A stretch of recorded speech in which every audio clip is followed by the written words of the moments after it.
The very best home for me. By Jane Warner Watson. Pictures by Garth Williams.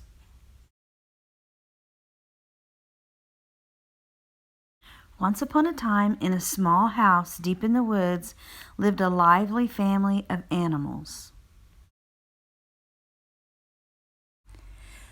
There was Miss Kitty and Mr. Pup, Brown Bunny, Little Chick, Fluffy Squirrel, Pokey Turtle, and Tweeter Bird. Each had his little chest and his little bed and chair, and they took turns cooking on their little kitchen stove. They got along nicely when it came to sharing toys, being quiet at nap times, and keeping the house neat. But they could not agree on food. When Miss Kitty cooked, they had milk and catnip tea, and little bits of liver on their plates. Pup didn't mind the liver, but the rest were very unhappy. They didn't like any better the bones Pup served them in his turn, nor Bunny's carrot dinners, or Tweeter's tasty worms, or Turtle's ant eggs, or Squirrel's nuts. When Bunny fixed the meals, she arranged lettuce leaves and carrot nibbles with artistic taste, but only Tweeter Bird would eat any of them. And when Tweeter served worms and crispy, chewy seeds, only Little Chick would eat them. And Little Chick liked bugs and beetles even better.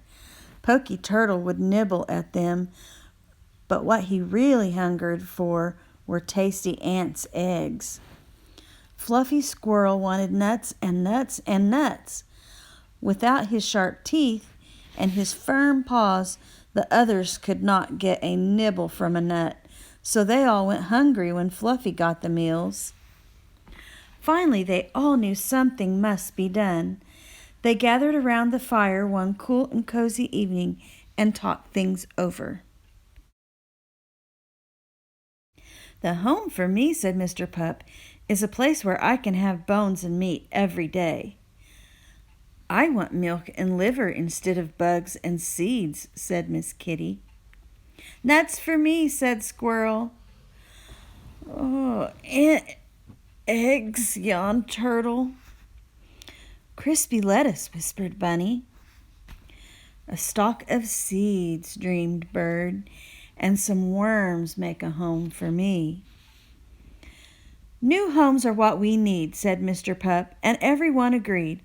So next morning they packed their little satchels and they said their fond goodbyes. Squirrel waved goodbye to them all, for he had decided to stay in the house in the woods. He started right in to gather nuts. Soon there were nuts in the kitchen stove, nuts in the cupboards, nuts piled up in all the empty beds. There was scarcely room for that happy little squirrel.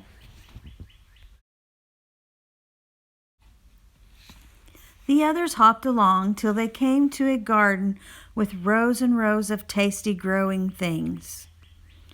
"Here's the home for me," said bright-eyed Brown Bunny, and she settled down there at the roots of a big tree. Little Chick found a chicken yard full of lovely scratchy gravel where lived all kinds of crispy crunchy bugs. "Here I stay," chirped Chick, squeezing under the fence to join the other chickens there. Pokey Turtle found a pond with a lovely log for napping, half in the sun, half in the shade. Close by the log was a busy, bustling anthill full of the eggs Turtle loved. Tweeter Bird found a nest in a tree above the pond where he could see the world, the seeds on the grasses, and the worms on the ground. "This is the home for me," sang Bird happily. Miss Kitty went on till she came to a house where a little girl welcomed her. "Here's a bowl of milk for you, Miss Kitty," said the little girl, "and a ball of yarn to play with." So Miss Kitty settled down in her new home with a purr. Mr. Pup found a boy in the house next door. The boy had a bone and some meat for Pup, a bed for him to sleep in, and a handsome collar to wear. "Bow wow," barked Pup. "This is the home for me." That night each one said as he went to sleep, "At last I've found the best home of all, the very best home for me."